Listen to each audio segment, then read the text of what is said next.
challenges. I guess what would you each say is the biggest challenge that you have to deal with? Go ahead, Rob. You're going to let me deal with that one first. So our biggest challenge, I can think of two offhand. Number one is labor, hiring, training, retaining, motivating folks to do the work. And for us, it's different probably than Randy because we do have some dedicated staff doing commercial work, but we haven't really talked much about the wash, dry, and fold, for example. And in wash, dry, and fold, our attendants on the floor are the ones doing wash, dry, and fold.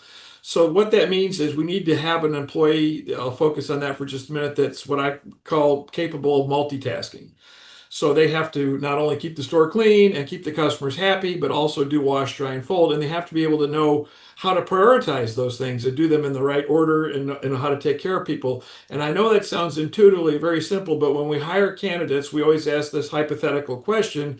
If you were given these three problems, whether a customer needed help, somebody spilled soap on the floor, and you had a drop off that was due in 10 minutes, which would be your priority? What do you think the over resounding answer is?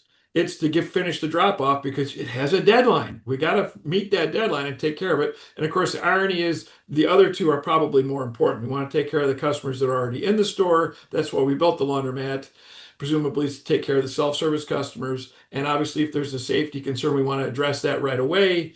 And so the ideal answer would be something like, well, I go grab a cone and put it over the spill. I go acknowledge the customer and ask for them to be patient for 30 seconds. And then I talk to the boss and figure out what we're going to do about this drop off that's due in 10 minutes. Because the reality is, I don't know what your experience was, Randy, but usually the deadline is kind of self-imposed and it's really not that realistic. Okay. And so even if the customer says, I got to have it at 4 o'clock, they're probably not going to be there right at 4 o'clock to pick it up. And the few times when that has happened, we can just beg for forgiveness and say, well, we're sorry that we were 15 minutes late. Or if we know we're going to be really late, we can just call them back and ask them, hey, look, we're a little behind. It's going to be an extra hour or two. We just wanted to give you a heads up before they come to pick it up. So that's a big challenge is, finding employees that can multitask. And then probably the other one is, I don't know if you agree with this, Randy, but we're talking about taking care of the customers. If anything ever gets lost, this is in the article. Guess it's kind of like the dog that ate the homework, right? You look over at the dog in the corner and he's kind of cowering a little bit. And so the point I'm trying to get is that if anything ever gets lost or broken or stolen or whatever, the first person that they're always going to go look at is the vendor. So we tend to get blamed for any sort of things that get lost or misplaced. And this, for example, we do a fair amount of tablecloths in the wedding industry. And, it's not uncommon to have 3 different or 4 different vendors all taking care of a particular wedding event. And so do you think those vendors ever might mismatch or cross up the linens that they have or things like, or that some take theirs home when they, and so the point is keeping track of things on behalf of our customers can be a real challenge. And we're always the first ones to get blamed if something goes missing. So I agree with both those points. I'm going to talk about them maybe a little bit differently. Staffing it's critical. Our primary business is really a production business, meaning our job is to put as much quality product through as quickly as we can so that we minimize the work time associated with it. So we're productive as a team and we meet the customer's expectations. The opportunity there is we want a quality product back. So we're not sitting here working with a sense of urgency where we're cutting corners. We do an inspection on all the items for our business customers, 100% of them, before they go back out. We're looking at them through the process. We're looking at them before we put them into the machine. We're looking for those stains so that we can return a better product to the customer. So labor, number one, right? Number two, and we actually have a practice, kind of a multi-step process. So when we check things in, we use a point of sale system, but we also use something, a log book, where everything comes in its weight. I don't care if we're charging them via the item, or if we're charging them via the weight, or if we're charging them as a service, or make up some other way to charge them. We weigh everything that comes in and we weigh everything that goes out.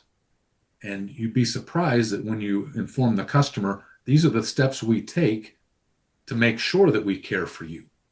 And then the conversation becomes, well, okay, I understand they weighed the same, or there's going to be a little bit of a difference if there's dirt, soil, water, sweat, any of that type of stuff in the materials, but you're going to have something that is in proximity versus something that came in at 15 pounds and went out at 5 pounds. And it also acts as a cross check. You can see if something were to have gotten mixed up, you can go to the sheet and you can quickly analyze where those items were in the process. And if one bag comes in at 15, it goes out at 25, either it wasn't weighed incorrectly or there's something else with it. And you can identify those proactively before taking them back to the customer.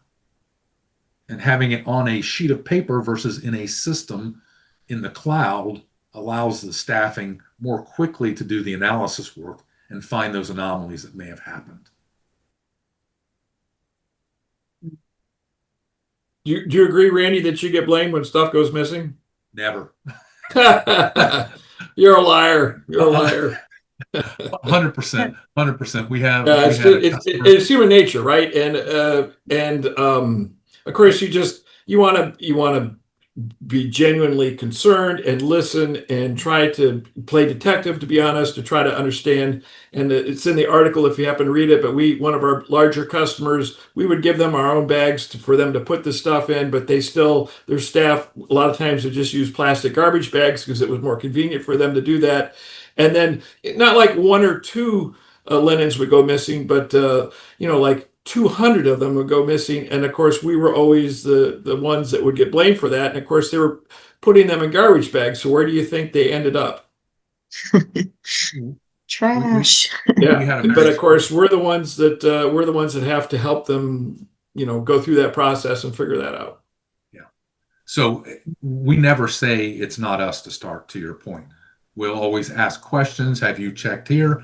Many times when customers call us with this is what has transpired.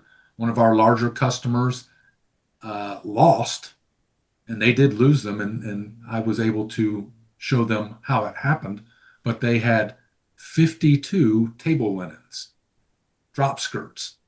And I was going trying to be a good partner to them, I was going to go buy them some of them with their custom number one. Number two, each one of them was $300. And so even if I could have bought some of them, I couldn't buy the quantity of them to replace that, trying to be a good partner to them. And I agree with that. We have bought napkins and linens and things for customers from time to time. It's just the cost of doing business because they're too important account. We don't want to lose them, and it's part of our way that we can baby them and take care of them. Mm-hmm. Yeah, we have that Airbnb I spoke about earlier. They weren't delivering us towels, and they were complaining about towel shortages week over week over week. Finally, their senior VP texts me and says, "Hey, what's going on with all the towels?" Well, when you're close enough to the customer, which the team in the laundromat is, you ask them what's going on, and they said, "We haven't seen towels in 4 weeks. We think they're doing them on site."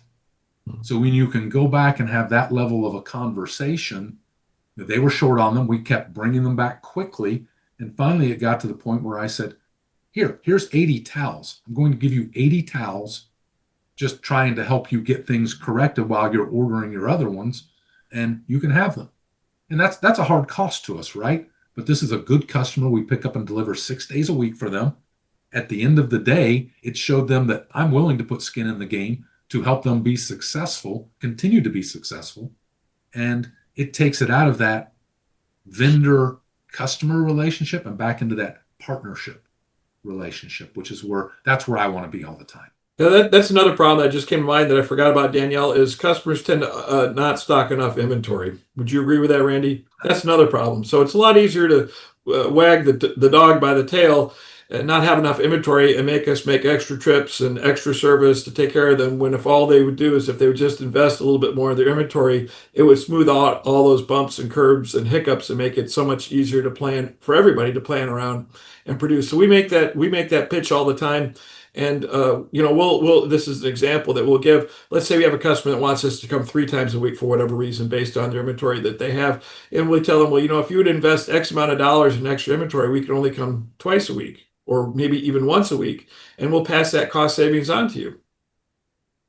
And then it's a function of them doing the math, and they have to decide if they're willing to invest a little bit more in their inventory to have us make fewer trips, which we're glad to do, because as Randy said, it's somewhat of a logistics business. So if we have to make fewer trips, we can save them money and ourselves money, and make them a happier customer. Sometimes they go for it, sometimes they don't. Sometimes they just want to make the investment. That's understandable, but we show them on a piece of paper how much they could save if they did that.